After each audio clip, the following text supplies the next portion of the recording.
बदलिला राजभवन भुवनेश्वर और पुरीर ना है लोकभवन भुवनेश्वर और Puri. Ministry of home affairs CS division government of India letter number 7/10/2025 part M&G dated 25 November 2025 अनुसार राजभवन भुवनेश्वर और राजभवन पुरी ना होईगला Lok Bhavan Bhubaneswar and Lok Bhavan Puri with effect from 1 December 2025 for all official purpose. तेणुकरी आउ राजभवन परिवर्ते आमे लोकभवन बोली कहि परिबा।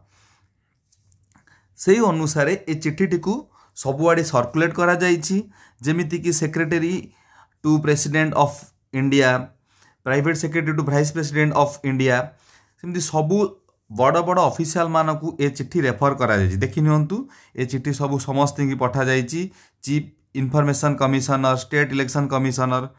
ओके, तेणुकरी आमे आज ठारू राजभवन परिवर्ते आमे कहि परिबा लोकभवन। ओके, नमस्कार।